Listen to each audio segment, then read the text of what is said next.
sebelum saya sampaikan ini, saya ingin sampaikan tentang filsafat ilmu ya. Nah, jadi tujuan mata kuliah ini itu adalah untuk memberikan landasan ataupun dasar-dasar filsafat keilmuan ekonomi Islam ya. Nah, jadi di sini ada hal-hal yang mendasar kalau kita katakan ekonomi Islam sebagai sebuah disiplin ilmu. Ya, jadi ada landasan ontologis, ada landasan filosofi epistemologis, dan ada landasan aksiologis ya. Nah, nanti akan diterangkan apa itu. Nah, jadi yang kita ajari di sini adalah ekonomi Islam sebagai sebuah ilmu. Karena ekonomi Islam ini ada dua dimensi. Ada dimensi ekonomi Islam sebagai sebuah sistem, dan ada dimensi ekonomi Islam sebagai sebuah ilmu. Nah, yang dikatakan ilmu itu kan yang kita pelajari di bangku kuliah ini ya. Di perkuliahan itu kita mempelajari ekonomi Islam sebagai sebuah ilmu. Nah, kalau kita buka buku ekonomi umum, itu ada ekonomi mikro, ekonomi makro ya. Nah, demikian juga dengan ekonomi Islam. Nanti ada bangunan ilmunya juga terdiri dari perspektif mikro dan makronya. Nah, jadi kita tidak belajar sistem. Nah, kalau sistem ekonomi Islam ini itu lebih praktik aplikatifnya ya. Nah, jadi itu tidak kita pelajari di sini, tapi tetap akan kita singgung terkait dengan ya dimensi aplikatif ataupun dimensi praksis ya sistem ekonomi Islam ini. Nah, ekonomi Islam kapan munculnya? Nah, itu kan menjadi sebuah pertanyaan besar ya. Ada yang menganggap ekonomi Islam ini muncul sejak dari zaman Nabi Muhammad SAW ya. Ketika Nabi diutus, maka disitulah muncul ekonomi Islam ini. Ada yang lebih jauh lagi, menganggap bahwa ekonomi Islam ini munculnya sejak zaman Nabi Adam ya. Kenapa? Karena agama Islam ini sebenarnya bukan Nabi Muhammad yang pertama sekali membawa agama Islam ya, tapi ketika Nabi Adam diturunkan ke muka bumi dan diangkat sebagai nabi ya, sebagai rasul, nah, beliau juga membawa agama Islam yang mengajarkan tauhid. Nah, jadi ekonomi Islam itu sebenarnya sudah sangat jauh munculnya, sudah jauh ada sampai ke era Nabi Adam ya. Nah, kemudian di dalam Al-Quran kita sendiri melihat ya, ada nabi-nabi yang mengajarkan perekonomian. Ada Nabi Yusuf ya, mengajarkan bagaimana kita melakukan strategi. Kemudian Nabi Syuaib mengajarkan tentang timbang menimbang yang adil ya. Nah, jadi ya kebanyakan nabi-nabi mengajarkan Islam dan juga mengajarkan dimensi-dimensi dalam kehidupan Islami, ya, termasuk dimensi ekonominya. Nah, tetapi bukan itu yang kita maksudkan di dalam perkuliahan ini ya. Nah, dalam perkuliahan ini kita ingin melihat ekonomi Islam sebagai sebuah ilmu itu kapan munculnya. Sebagai sebuah ilmu ya. Nah, disinilah para ilmuwan itu di dalam buku ini buku yang ditulis oleh Khursyid Ahmad ya, Studies in Islamic Economics.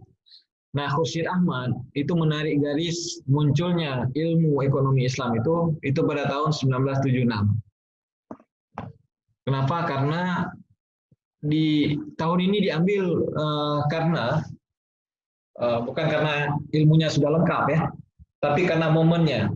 Karena momen yang ada pada tahun 1976 ini, pada bulan Februari ya. Nah, tahun itu para ulama ataupun para ilmuwan Islam di seluruh dunia itu berkumpul di Mekah. Nah, mereka menghadiri the first International Conference on Islamic Economics. Konferensi ekonomi Islam tentang internasional ya, yang pertama itu diselenggarakan di Mekah. Nah, konferensi inilah yang dianggap menjadi titik tolak untuk membangun kesadaran bersama bahwa pentingnya saat itu untuk digali kembali, untuk dimunculkan ilmu ekonomi Islam. Nah, jadi salah satu rekomendasinya adalah melakukan islamisasi ilmu ekonomi konvensional yang diajar di perguruan tinggi negara-negara Islam. Nah, jadi apa ya? Para ilmuwan waktu itu berpikir, nah, kita harus mengislamkan ilmu ekonomi yang diajarkan di universitas-universitas. Nah, waktu itu belum ada universitas yang mengajarkan ekonomi Islam. Jadi rekomendasi ini menjadi penting karena memunculkan sebuah gerakan Islamisasi ilmu ekonomi konvensional. Nah, jadi karena itulah maka Khursyid Ahmad di sini itu menganggap tahun inilah tahun munculnya ekonomi Islam ya sebagai sebuah ilmu. Nah, kalau dalam bacaan saya, kenapa tahun ini menjadi penting juga? Itu mungkin karena untuk menandakan 200 tahun setelah ekonomi konvensional, ilmu ekonomi kapitalisme itu muncullah ilmu ekonomi Islam. Ya. Kalau kita tarik kembali, Adam Smith menulis buku The Wealth of Nations, itu tahun 1776. Nah, jadi tepat 200 tahun setelah buku Adam Smith ini, muncullah ekonomi Islam sebagai sebuah ilmu, ya, kesadarannya itu muncul. Nah, apa yang mendorong ini? Yang mendorong ini ada dua. Yang pertama adalah faktor sistemik, ya, faktor sistemik. Faktor sistemik ini kita ingin kembali kepada sistem ekonomi Islam yang diletakkan fondasinya oleh Rasulullah SAW. Jadi sistem ekonomi Islam ini adalah lawan kepada sistem ekonomi kapitalisme dan sistem ekonomi sosialisme. Nah, jadi ini faktor sistemik saya namakan ya. Kemudian ada faktor intelektual. Nah, faktor intelektual ini untuk menyusun ilmu ekonomi sesuai dengan prinsip dan nilai-nilai Islami. Nah, jadi faktor intelektual ini ya di ranah pemikirannya ya, di ranah pemikirannya. Nah, kenapa? Karena sebelum mewujudkan sebuah sistem, kita harus terlebih dahulu matang dalam hal dimensi keilmuan, dimensi intelektualitas, dimensi pemikiran, konsep ya. Harus matang dulu konsepnya, baru bisa diaplikasikan dalam sebuah sistem. Nah, jadi yang mendorong ini ada dua hal. Yang pertama faktor sistemik, yang kedua faktor intelektual. Nah, ada faktor-faktor tambahan ya, seperti misalnya ada krisis ekonomi yang terjadi secara reguler ya. Kemudian ada krisis ilmu ekonomi juga. Jadi ilmu ekonomi juga mengalami krisis ya, karena ilmu ekonomi tidak mampu menjawab realitas yang ada. Nah, jadi ilmunya ketinggalan ya. Sementara fenomena ekonomi luar biasa terjadi, krisis juga terjadi berulang-ulang. Sementara ilmunya apa yang saya pelajari dulu, ilmu ekonomi mikro makro itu sama apa yang Anda pelajari masih sama. Jadi ilmunya tidak berkembang, sementara realitas ataupun fenomenanya terus berkembang. Nah, jadi dianggap ilmunya sudah stagnan, ya, sudah terjadi krisis. Nah, ini faktor-faktor yang mendorong kita ataupun para ilmuwan ya untuk melahirkan ekonomi Islam. Nah, kalau tahun tadi 76 ini ya sampai 2020 itu lebih kurang sudah 50 tahun umur ekonomi Islam ini. Nah, ya, jadi akan tetapi kita tidak bisa mengatakan hitam putih demikian ya. Kenapa? Karena ternyata para ilmuwan juga sudah sebelum tahun 76 itu sudah ada pemikirannya tentang ekonomi Islam, sudah menulis tentang ekonomi Islam ya. Tahun 1930 sampai 1940 misalnya ada ilmuwan yang bernama Abul A'la Al-Maududi. Nah, Abul A'la Al-Maududi ya, beliau sudah menulis tentang Islam dan permasalahan ekonomi. Kemudian 1950 sampai 60-an, nah itu juga sudah ada para ilmuwan yang menulis tentang ekonomi Islam ya. Ada Bakir As-Sadar di Irak ya. Kemudian ada siapa lagi, Said Qutb ya. Ada beberapa orang ilmuwan yang sudah mencoba mengartikulasikan prinsip ekonomi dalam ajaran Islam ya. Jadi sudah lebih mengarah kepada pembentukan ekonomi Islam sebagai sebuah ilmu.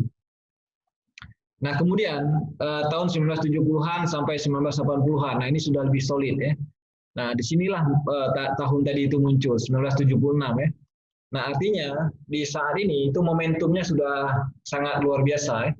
Jadi 50 tahun sebelumnya, ataupun ya 30 tahun sebelumnya ya, para ilmuwan coba mematangkan ilmu ini. Nah, itu terjadinya meledaknya itu terjadi pada tahun 1970-an. Jadi 1970-an inilah ilmu ekonomi Islam itu lahir secara formal di dalam tradisi intelektualitas Muslim kontemporer ya. Nah ini kalau kita berbicara sejarah ya, bicara sejarah di sini. Nah, jadi sejarah ekonomi Islam itu ada dua fase ya. Fase kita sekarang ini adalah fase kontemporer. Kita hidup di zaman kontemporer. Jadi ekonomi Islam babak kedua begitu ya. Nah, ekonomi Islam babak pertama itu di mana? Ekonomi Islam babak pertama itu abad klasik. Itu ada Imam Ghazali, ada Ibnu Taimiyah, ada Ibnu Khaldun, Nasiruddin Tusi, Ibnu Miskawai, Al-Mawardi, Abu Ubaid ya. Nah, ini ekonomi Islam babak pertama. Mereka sudah mendiskusikan tentang ekonomi Islam. Tapi ilmunya belum ada. Ilmu ekonomi Islam itu belum muncul di babak pertama ini. Ilmu ekonomi Islam itu baru ada di fase kita, ya, kontemporer.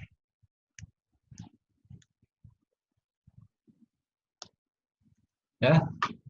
Nah, jadi sebenarnya kita yang hidup di zaman kontemporer ini juga tidak boleh melepaskan diri dari apa yang telah difikirkan oleh ilmuwan-ilmuwan sebelum ini ya. Apa yang sudah dipikirkan oleh Abu Yusuf, oleh Abu Ubaid, oleh Ibnu Khaldun ya, itu harus kita sambung kembali ya di zaman kita. Kenapa? Karena ternyata, nah Anda lihat di sebelah sini para ilmuwan konvensional itu ternyata mereka mendapat inspirasi itu dari ilmuwan-ilmuwan ekonomi Islam juga. Nah ya, termasuk Adam Smith ya. Adam Smith itu kalau kita buka bukunya The Wealth of Nations, itu ada beberapa hal yang sama dengan pemikiran Al-Ghazali. Ada sebuah makalah yang coba membandingkan ya, kesamaan ide antara Adam Smith dengan Al-Ghazali. Termasuk misalnya ketika Adam Smith menceritakan tentang spesialisasi kerja, spesialisasi pekerjaan ya. Nah, Adam Smith menggambarkan begini ya. Adam Smith menggambarkan tentang peniti. Jarum. Nah, jarum itu tercipta ternyata melibatkan berbagai macam jenis pekerjaan dan melibatkan berbagai macam orang. Ada melibatkan pandai besi, ada melibatkan pandai besi yang memahat jarum tadi ya. Kemudian sampai kepada penjualnya, baru sampai ke kita kan gitu. Nah, sebelumnya Al-Ghazali juga sudah membuat analogi yang sama. Nah, Al-Ghazali itu mencontohkannya dengan sepotong roti. Sepotong roti yang sampai ke meja makan kita itu juga melibatkan berbagai macam jenis pekerjaan dan spesialisasi. Mulai dari petani yang menanam gandum ya, kemudian dipanen ya, kemudian dijual kepada pembeli pertama, kemudian menjual kepada yang lain untuk diekspor, untuk dijual kembali ya. Kemudian oleh pembuat roti dibeli gandum tadi, nah diciptakanlah jadi sebuah roti, kemudian roti itu dijual ke kita. Nah, jadi ada banyak macam pekerjaan di situ. Nah, yang ingin saya katakan adalah ternyata para ilmuwan konvensional di sini, Adam Smith, ya, David Ricardo, ada Saint Thomas Aquinas. Nah, mereka juga itu terinspirasi dari pemikiran tokoh-tokoh ekonom Islam yang lahir sebelumnya. Nah, jadi saling mempengaruhi, walaupun mungkin mereka tidak mengakuinya. Nah, jadi kita yang hidup di zaman kontemporer ini, kita harus gali kembali apa yang telah di Al-Ghazali tulis ya, apa yang sudah ditulis oleh Ibnu Taimiyah, oleh Ibnu Khaldun. Nah, itu kita harus gali kembali. Nah, ekonomi Islam sebagai sebuah ilmu dan sistem. Nah, begini ya. Jadi ini prinsip dasar. Ini dasar filosofisnya. Islam sebagai sebuah agama itu mengandungi 3 hal. Yang pertama akidah, yang kedua syariah, yang ketiga akhlak. Ya. Nah, muamalah ataupun ekonomi itu muncul dari syariahnya. Nah, walaupun saya kurang sepakat dengan klasifikasi ini, tapi ya begini untuk jadi pegangan awal kita boleh ya. Kenapa? Karena ternyata muamalah ini muamalah itu juga ada hubungan dengan akidah, ada hubungan dengan akhlak, jadi tidak berdiri sendiri. Nah, muamalah ini bukan tok berhubungan dengan syariah saja. Nah, karena selama ini kan kita memahami demikian ya. Ketika dikatakan muamalah, maka ya itu hukum-hukum muamalahnya saja. Nah, padahal ada dimensi etikanya di muamalah ini. Nah, ada dimensi kebajikannya ya. Nah, itu jadi akhlak, dimensi akhlaknya. Demikian juga dimensi akidah ada. Nah, ini yang mau saya jelaskan juga ya, terkait dengan worldview. Worldview ini cara pandang. Nah, mengapa misalnya, mengapa konvensional itu berpikiran begini, sebagai seorang konsumen, tujuan hidup kita kan memaksimalkan kepuasan. Nah, mengapa mereka bisa sampai ke tahap filosofis demikian? Nah, sebagai konsumen, tujuan kita kan memaksimalkan kepuasan ataupun memaksimalkan utilitas ya. Kemudian individu itu berperilaku self-interest, mementingkan kepentingan diri sendiri ya. Nah, ini ada permasalahan akidah di sini, ada permasalahan keyakinan ya, ideologis.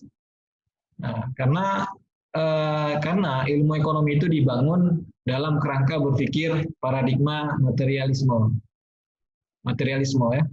Jadi materialisme, sekularisme. Nah, jadi yang mereka percaya demikian, tidak ada unsur-unsur Tuhannya.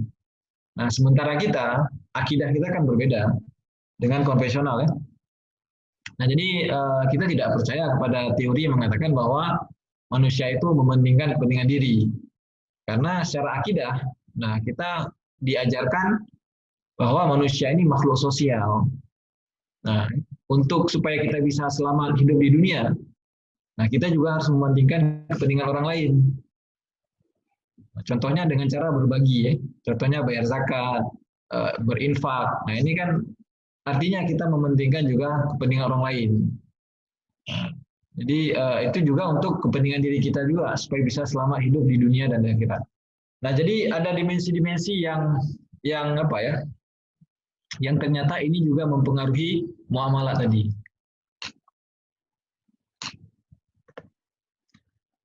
Nah, ini yang disampaikan oleh Profesor Dr. Ahmad Muhammad Assal dalam bukunya An-Nizam Al-Iqtisadi fil Islam ya.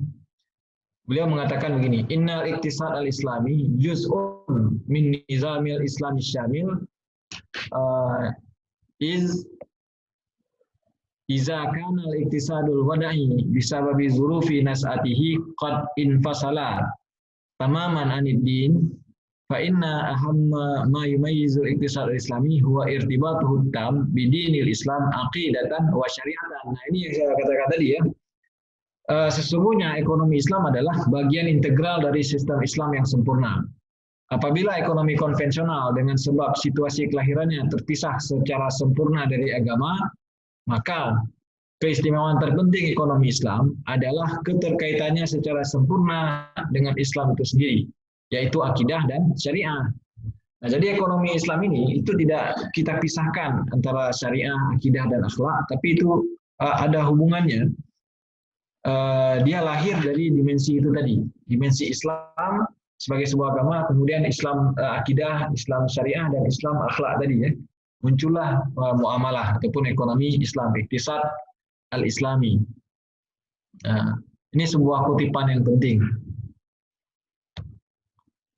Nah, jadi tantangan kita apa? Tantangan kita ada 3 dimensi. Sebagai sebuah ilmu ekonomi Islam itu ada 3 dimensi tantangan. Yang pertama, tantangan ontologis. Yang kedua, tantangan epistemologis. Yang ketiga, tantangan aksiologis. Nah, ini yang relevansinya dengan mata kuliah filsafat ilmu hari ini ya. Nah, secara ontologis kita diminta ekonomi Islam ini ditantang untuk melahirkan sesuatu pandangan baru ataupun perspektif baru dalam melihat fenomena ekonomi ini. Ya. Ontologis ini maksudnya apa? Ontologis itu adalah bagaimana kita memahami fenomena, memahami realitas yang ada. Ketika kita melihat orang pergi ke pasar, kemudian melakukan permintaan dan penawaran. Nah, bagaimana kita memahami fenomena ini? Ketika kita melihat konsumen, orang melakukan konsumsi. dengan perilaku masing-masing ya. Ketika kita melihat produsen memproduksi barang dan jasa. Nah, fenomena-fenomena ini bagaimana kita melihatnya dalam perspektif ekonomi Islam. Nah, itu dimaksudkan dengan ontologi tadi ya. Kita melihat uang, hakikat uang ya. Uang digunakan untuk transaksi melakukan pembayaran. Nah, sekarang uang sudah berubah fungsinya ya, ataupun berubah bentuknya juga. Dari sebelumnya uang berbentuk komoditas emas ya, kemudian berubah menjadi uang fiat, uang kertas ya. Kemudian uang plastik ini berbentuk ATM ya, kartu-kartu kredit itu uang berbentuk plastik. Nah, sampai saat ini itu uang sudah tidak ada wujudnya lagi. Sudah Bitcoin ya, ya kita nggak tahu lagi uang itu di mana. Sudah nggak terlihat lagi. Dia beredar di dalam sistem di komputer ya. Nah, ini fenomena-fenomena yang menarik. Bagaimana ekonomi Islam melihat ini? Nah, ini yang saya maksudkan dengan dimensi ontologis tadi. Bagaimana kita memahami hakikat-hakikat fenomena ekonomi yang ada ini dalam perspektif baru, dalam perspektif ekonomi Islam. Nah, kemudian dimensi epistemologis ya, dimensi epistemologis. Nah, dimensi epistemologis dalam kajian filsafat ilmu itu kan kita mempelajari sumber-sumber ilmu pengetahuan. Nah, ilmu pengetahuan ataupun teori itu dari mana kita ambil? Nah, ada yang mengambil dari akal, ya, menggunakan akal pikiran, menggunakan akal, kemudian menggunakan apalagi melihat fenomena, observasi fenomena ya, yang ada. Kita memperhatikan fenomena-fenomena, kemudian kita buat teori. Ataupun kita mengambil dari doktrin, dari sumber Quran dan hadis. Nah, nanti kita akan sampai ke tahap itu, ya, bagaimana teorisasi ekonomi Islam ini. Nah, jadi yang diharapkan ketika muncul ekonomi Islam, ketika kita mempelajari filsafat ilmu ini, ada pendekatan baru. Nah, ada pendekatan baru yang berbeda dengan pendekatan paradigma yang ada. Paradigma sekarang dalam ilmu ekonomi kan paradigma positivisme. Positivisme, empirisisme. Mungkin Anda nanti harus coba mencari-cari juga apa ini maksud dari istilah-istilah ini ya. Nah, kemudian aksiologi. Nah, aksiologi ini berbicara tentang etika, tentang nilai-nilai ya. Nah, ekonomi konvensional itu didirikan dengan nilai-nilai sekularisme materialisme ya. Jadi manusia tadi dianggap sebagai makhluk individu. Nah, manusia dianggap sebagai mementingkan kepentingan pribadi. Manusia ingin memaksimalkan kepuasan dengan konsumsi-konsumsi yang sifatnya material. Nah, itu kan terkait dengan kita memahami nilai yang baik dan yang buruk. Dalam konvensional mereka menganggap itu ya hal-hal yang wajar, yang baik saja. Nah, dalam Islam kan kita tidak. Bagaimana perilaku konsumsi kita? Apakah sama dengan konvensional? Bagaimana perilaku produksi kita? Sama tidak dengan konvensional? Bagaimana kita bisa mendistribusikan barang dan jasa dengan adil? Nah, itu yang saya maksudkan dengan orientasi dan sistem nilai baru di sini.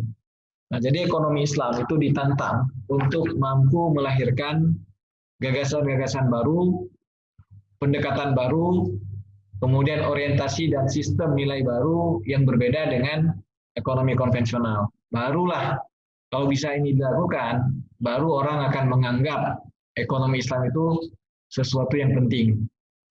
Nah, kalau kita tidak ada yang baru, artinya sama saja dengan konvensional, maka ekonomi Islam menjadi sesuatu yang tidak penting untuk diperhitungkan di dalam ranah keilmuan ataupun di dalam ranah praksis sebuah sistem ekonomi. Oke, nah itu untuk tahap ini.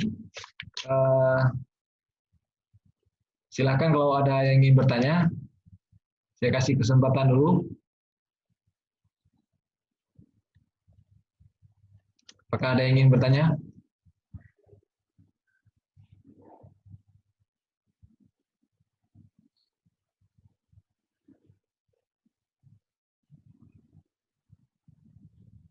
Gimana kira-kira bisa dipahami?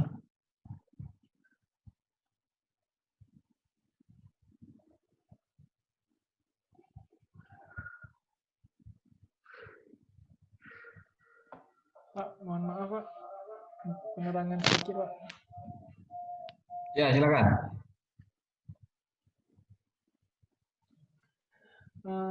Untuk aksiologi ini Pak, ini berarti konsep falah ini masuk ke aksiologi Pak? Ya, ya, dia termasuk tujuan-tujuan ya. Tujuan-tujuan perekonomian itu masuk dalam kajian aksiologis ya. Nah, apakah falah menjadi tujuan ataupun maslahah ya, ataupun maqasid syariah. Nah, ini ya itu masuk dalam ranah kajian aksiologis ya. Betul, betul itu. Ya, terima kasih Pak. Jadi kita ingin melakukan apa ya, penyegaran baru terhadap tujuan aktivitas ekonomi ini. Nah, karena kalau dikatakan misalnya seorang konsumen tujuannya itu untuk memaksimalkan kepuasan, nah itu ternyata tujuan itu tujuan yang sia-sia ya. Kenapa? Karena kepuasan ini sesuatu yang tidak pernah bisa dicapai. Nah, mungkin kita sudah puas memakan bakso tadi. Nah, kan tapi kalau dikasih lagi kita akan mau. Jadi sesuatu yang akan hilang kemudian muncul kembali, hilang muncul kembali. Nah, jadi kalau itu yang ingin kita puas, yang ingin kita penuhi dalam kehidupan kita, maka kita terperangkap dengan tujuan yang sia-sia. Jadi tujuan hidup ya tidak ada yang berarti ya, tidak ada yang berarti.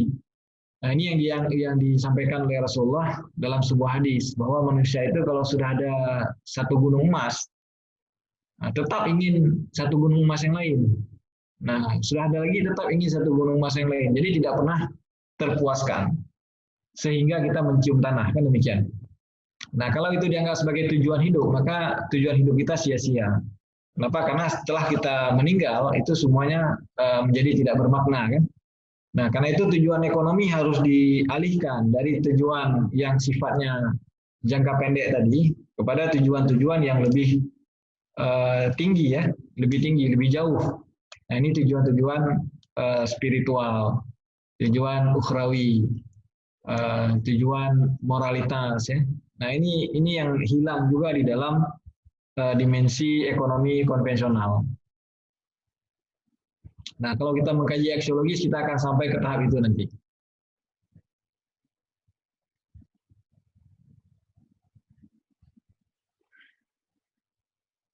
Terima kasih Pak.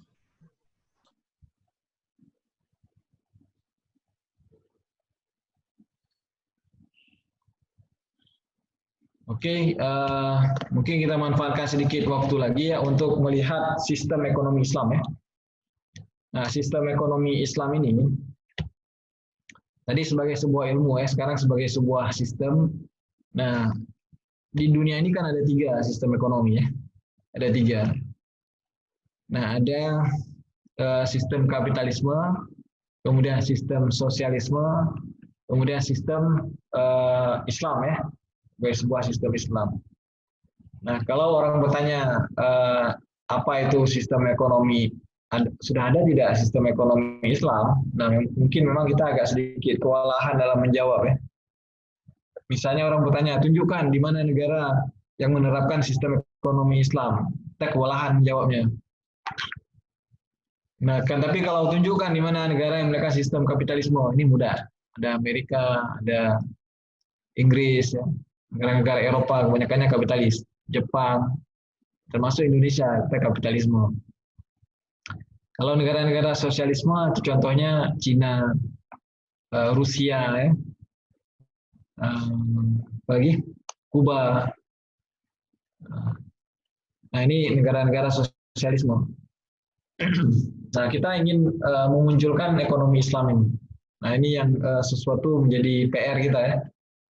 Nah, jadi ekonomi kapitalisme itu dasarnya itu bagaimana? Dasarnya itu adalah didirikan dalam perspektif materialisme. Perspektif materialisme. Nah, paradigma materialisme ini itu muncul di dalam khazanah peradaban Barat ketika mereka tercerahkan, ya, ketika Eropa memasuki zaman pencerahan, aufklärung ataupun Renaissance, ya. Nah, jadi sebelumnya peradaban Barat itu masih dipengaruhi oleh agama Kristen. Nah, kan tapi setelah terjadi revolusi industri, kemudian setelah terjadi zaman pencerahan tadi, nah mereka bergeser paradigmanya, sudah tidak lagi terikat dengan agama ataupun sudah tidak lagi terikat dengan Tuhan, dengan dimensi-dimensi spiritual. Mereka berubah ke dimensi yang materialisme. Nah, jadi mereka menyusun kembali seluruh aktivitas ekonomi itu berdasarkan nilai materialisme. Nah, nilai-nilai materialisme ini termasuk tujuan ekonominya, ya, ukuran-ukuran ekonomi. Nah, itu semuanya dikaitkan dengan dimensi-dimensi material. Seperti saya bilang tadi, saya contohkan tadi ya. Kalau tujuan konsumen yang memaksimalkan kepuasan. Nah, kepuasan dipuaskan dengan bagaimana ya? Dengan material, dengan uang, dengan barang ya. Nah, hal-hal yang lain itu nggak masuk dalam kalkulasi kapitalisme. Nah, sosialisme bagaimana? Sosialisme ini materialisme juga. Ekonomi materialisme juga, tapi ada bedanya. Nah, namanya materialisme sejarah ataupun dialectical materialism ya. Nah, jadi yang lebih ditekankan di sosialisme adalah keadilan sosial. Nah, kalau kapitalisme lebih ditekankan kepentingan individu ataupun kebebasan ya, liberalisme kebebasan individu. Nah, dalam sosialisme yang lebih ditekankan adalah kesejahteraan bersama, kepentingan publik. Nah, jadi dalam sosialisme itu ingin dicapai sebuah kesejahteraan bersama, tetapi ukuran-ukuran kesejahteraan ini itu juga diukur dengan ukuran-ukuran yang sifatnya material. Nah, jadi ya mereka juga tidak ingin mengikat dirinya dengan nilai-nilai spiritual, nilai-nilai ketuhanan, itu nggak masuk dalam hubungan ataupun tujuan ekonomi sosialisme. Nah, bedanya dengan kapitalisme, di dalam sosialisme ini nanti yang memainkan peranan itu adalah negara. Jadi otoritarianisme negara. Negara yang mewujudkan keadilan. Karena kalau diserahkan ke individu ataupun diserahkan ke mekanisme pasar, keadilan tidak pernah akan terwujud. Karena pasar ini ataupun individu ini, dia bergerak di atas kepentingan pribadi. Nah, setiap orang yang bergerak di atas kepentingan pribadi, itu akan mengorbankan kepentingan orang lain. Nah, akhirnya kesejahteraan tidak terwujud. Nah, jadi diubah paradigmanya menjadi sosialis, sosial ini kemasyarakatan. Nah, lalu muncullah ekonomi Islam di sini. Nah, ekonomi Islam ini bagaimana?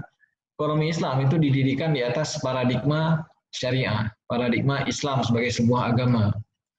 Jadi ya kita tidak condong apakah Islam mengakui materialisme, materi, ya kita akui juga, tapi bukan itu menjadi tujuan. Nah, Islam juga mengakui dimensi spiritual, nah, dimensi agama, dimensi ketuhanan. Ya. Apakah Islam mengakui kepemilikan individu? Ya diakui juga, tetapi pada saat yang sama kita juga individu ini harus membayar zakat, sedekah. Nah, itu kepentingan publik ya.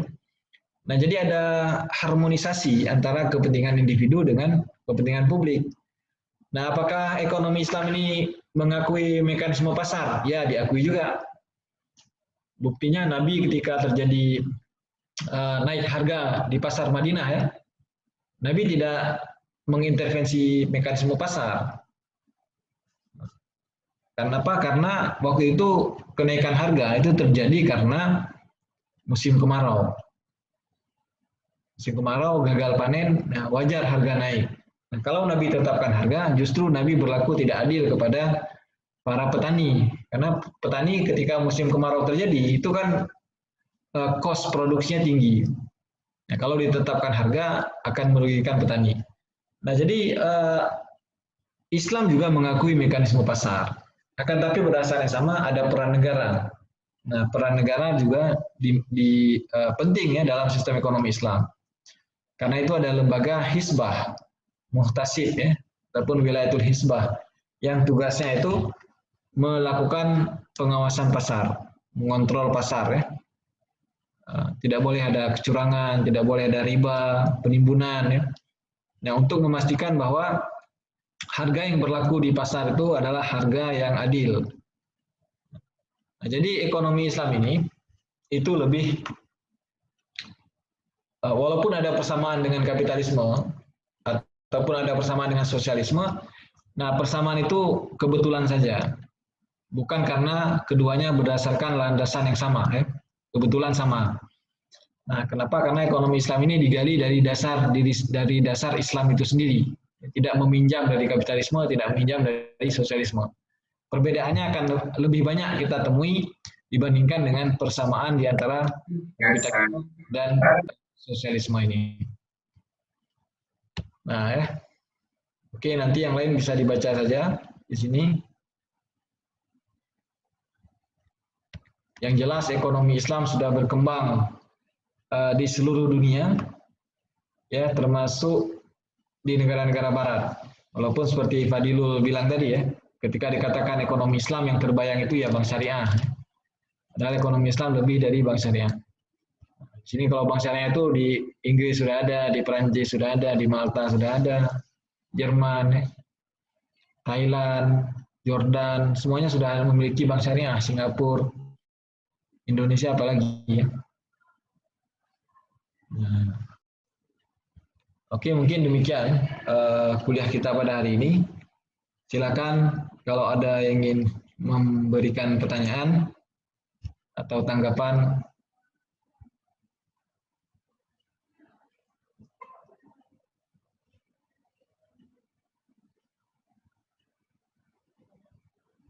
Ada?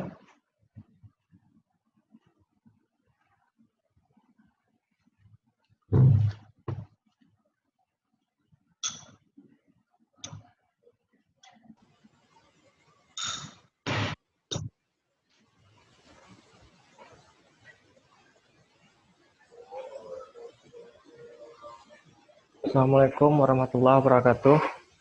Warahmatullahi wabarakatuh. Saya ingin bertanya, Pak, apa langkah-langkah terdekat kita untuk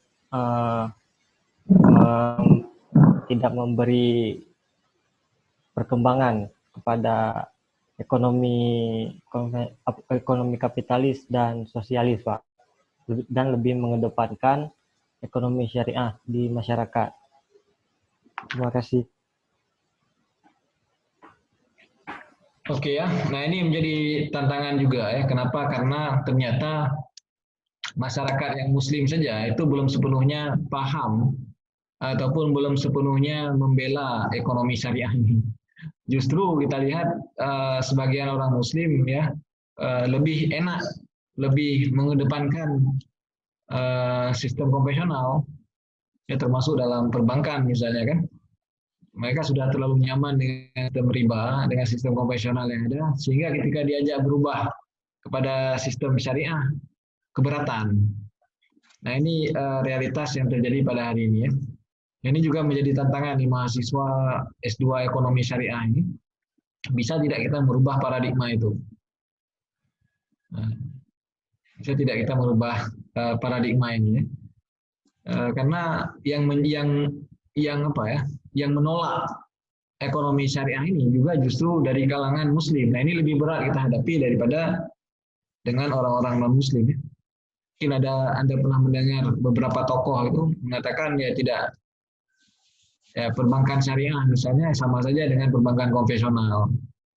Nah, ekonomi syariah itu tidak ada, yang ada ya ekonomi kapitalisme Islam, bisa dimasuki Islam, ya, tapi ekonomi syariah ini tidak penting.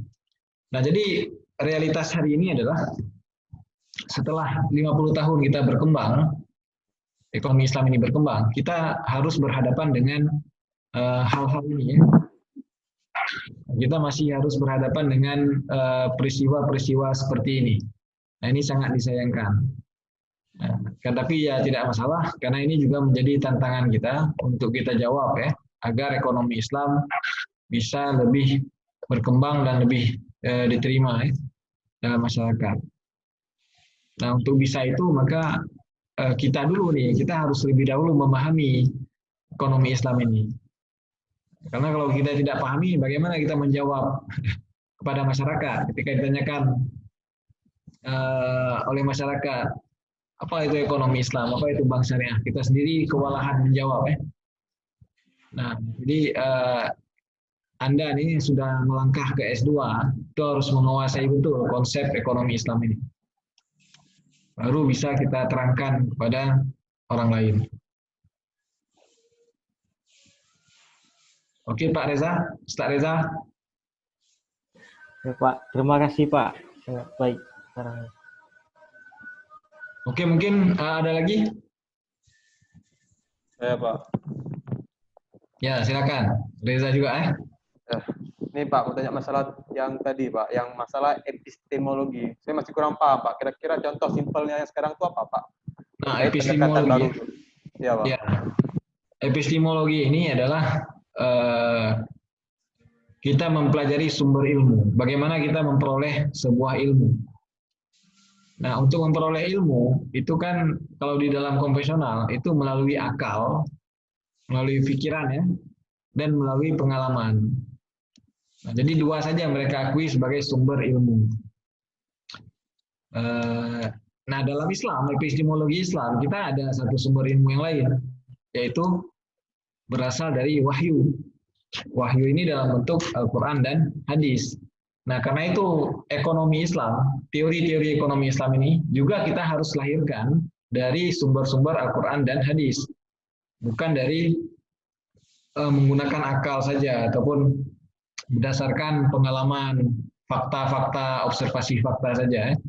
Tapi juga berasal dari wahyu ya, dari Quran dan hadis. Nah, contohnya misalnya, kalau kita menggunakan akal, maka kita akan membenarkan riba. Karena secara akal bunga itu kan, riba itu bisa dijustifikasi. Tapi karena Quran mengatakan Allahul bai'a wa harrama riba, maka kita percaya bahwa riba bunga itu termasuk riba juga yang diharamkan. Tapi kalau menggunakan akal, nah kita akan tidak percaya itu. Kenapa? Karena bunga ini bisa dirasionalisasikan. Contohnya begini Reza. Nah, saya kasih Anda pinjam uang ya. Saya kasih Anda pinjam uang 1 juta untuk dibayar bulan depan. Nah, kalau bulan depan Anda bayar 1 juta, kira-kira nilainya sama tidak? Tidak sama Pak, tergantung harga nilai uang di pasar Pak. Ya, tidak sama karena ada inflasi kan. Ada nilai tukar yang berbeda. Nah, jadi bisa jadi nilainya lebih rendah. Nah, kalau kita dibayar juga utang 1 juta, maka Anda sebenarnya tidak adil dengan saya sebagai pemberi pinjaman. Karena itu wajar kalau dikenakan bunga. Nah, bunga ini kan sebagai kompensasi ya, sebagai kompensasi kepada nilai yang hilang, nilai uang yang hilang. Jadi dikompensasikanlah dengan bunga. Berapa persen? 1%, 2%, ataupun 5% ya. Nah, bunga juga untuk kompensasi kepada inflasi ya. Bunga juga sebagai kompensasi kepada pengorbanan yang Anda lakukan. Saya berkorban kasih pinjaman Anda duit 1 juta. Ketika dikembalikan, saya minta pengorbanan saya tadi dihargai dengan 5%. Nah, itu karena pengorbanan saya. Nah, kalau secara akal, kira-kira bisa tidak kita terima tadi? Bisa kita terima bunga ya? Menggunakan akal nih. Bisa lah. Bisa, secara akal bisa. Ya. Bisa kan dilihat dari nilai itu, Pak? Ya. Makanya, tapi karena kita Islam, ada ideologinya, ada doktrinnya yang mengatakan bahwa bunga itu ataupun riba itu haram ya. Karena itu tidak bisa kita terima. Nah, jadi ini epistemologi tadi, karena sumber ilmu kita berbeda. Nah, jadi kesimpulannya juga akan berbeda nanti. Baik Pak, terima kasih Pak. Tapi ini ada sedikit mau tanya lagi boleh Pak? Masalah sumber. Silakan. Pertanyaan terakhir ya. Boleh. Koreksi misalnya saya salah Pak. Tadi Bapak bilang sumbernya itu ada dari wahyu. Mungkin wahyu itu tidak ilmiah Pak bagi orang luar Pak, bagi orang non Muslim. Nah, itu gimana Pak kira-kira Pak? Maksudnya ya cara mengatasinya Pak? Ya. Wahyu ini ya bagi orang non-muslim memang dianggap tidak ilmiah, karena itu mereka sudah dari awal membuang hal-hal yang terkait dengan agama. Karena yang agama ini dianggap non-science, nonsense ya. Nah, sementara yang ilmiah itu ya yang bisa dirasionalisasikan, yang bisa dibuktikan secara empiris itu kan ilmiah, science ya. Nah, jadi kalau kita berbicara seperti itu tidak akan ketemu. Kenapa? Karena dari awal dia tidak dipercayai. Karena dianggap tidak ilmiah. Tidak masuk dalam kategori pengetahuan yang ilmiah dari Quran dan hadis ataupun dari semua sumber agama, sumber-sumber wahyu. Nah, itu tidak akan ketemu. Karena itu ya nggak masalah. Masing-masing jalan terus, jalan sendiri ya. Yang penting kita akan melihat prakteknya itu bagaimana. Nah, jadi hanya praktek yang bisa nanti menjelaskan ataupun membuktikan sistem mana yang terbaik. Apakah sistem yang dibangun dengan menggunakan akal dan pengalaman semata-mata, ataupun sistem ekonomi yang juga dibangun dengan panduan-panduan agama. Nah, jadi hanya itu yang bisa membuktikan nanti, baru orang akan menerimanya. Oke ya, Reza ya. Oke, yang lain nih, yang cewek-cewek ini belum pertanyaan. Nadia, Dini, Sari, Novita, ada pertanyaan? Yusma.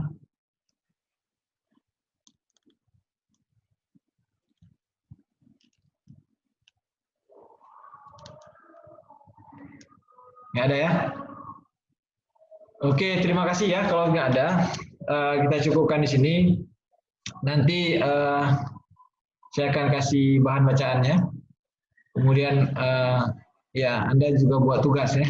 Jadi kalau sistem daring ini malangnya Anda harus lebih independen ya. Harus lebih banyak belajar sendiri dibandingkan dengan perkuliahan secara offline. Oke, yang sudah dikumpulkan itu sudah saya terima tapi belum saya sempat nilai ya. Nanti saya kasih nilainya masing-masing ya. Seperti biasa. Jangan lupa Anda melakukan tugas yang terakhir itu ringkasan ya, ataupun resume ya. Jangan lupa dikumpulkan, nanti akan saya akumulasikan nilainya ya, menjadi nilai tugas. Oke, kita akhiri, lebih dan kurang saya mohon maaf. Assalamualaikum warahmatullahi wabarakatuh. Waalaikumsalam warahmatullahi wabarakatuh.